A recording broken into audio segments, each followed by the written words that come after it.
শোনা না গেলে বলবেন আমাকে, মানে আমি একটু চঞ্চল, তো সারাক্ষণ মাইক নিয়ে কিছু একটা করতে থাকি। প্রথমত বলি থ্যাংক ইউ স্যারকে খুব সুন্দর ইন্ট্রোডাকশনের জন্য, এবং যে ইউসিএল এর রিসার্চ ফোরামকে আমার আন্তরিক ধন্যবাদ যে আমাকে তারা মনে করেছে এরকম স্বনামধন্য মানুষদের সাথে একই প্যানেলে বসানো যায়।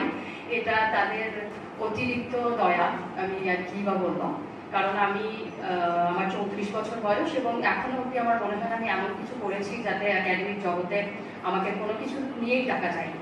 এবং সব থেকে কষ্টের বিষয় হলো ভালো একাডেমিক হতে চাওয়ার কোনো অ্যাসপিরেশনও আমার মধ্যে আর নেই, এবং এইটা খুব অ্যাপোলজেটিক্যালি আমি বলছি না, এটা আমি একটা হতাশা থেকেই বলছি। স্পেশালি এই প্যালেস্টাইন প্রশ্নে কিভাবে একাডেমিকদের মানে সন্নাটা যেটাকে হিন্দিতে বলে, সেই নীরবতাটা এত বেশি আমাদেরকে বুকে এসে চুভেছে যে ভালো একাডেমিক হওয়ার জন্য যে পরিশ্রমটা করতে হয় একটা 30 বছর বয়সী হবু একাডেমিককে, সেইটা আমি 20-22 বছর বয়সে আমি বলবো তাও পড়াশোনা করতাম। এখন আমার অ্যাসপিরেশন অন্যদিকে চলে গেছে। তো আদৌ কোনোদিন ভালো একাডেমিক হতে পারবো কিনা বা হতে পারার ইচ্ছা, করতে যাওয়ার পরিশ্রম, এসব আদৌ আমার মধ্যে আসবে কিনা জানি না, অন্তত এই মুহূর্তে নেই।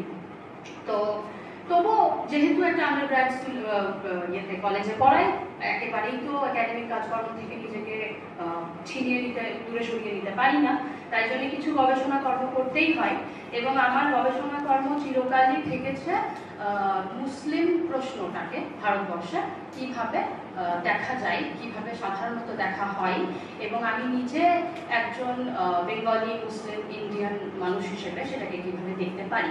আমার এমফিলের কাজও ছিল বাঙালি মুসলিম, মুর্শিদাবাদের বাঙালি মুসলিম মহিলা সমাজ নিয়ে, এবং স্যার যেটা খুব সুন্দর করে বললেন আসামের মিয়া মুসলিমদেরকে নিয়ে আমার বর্তমানে পিএইচডির কাজ, যেটা আমি এখন সাবমিট করে উঠতে পারিনি, হোপফুলি করবো এই বছরে।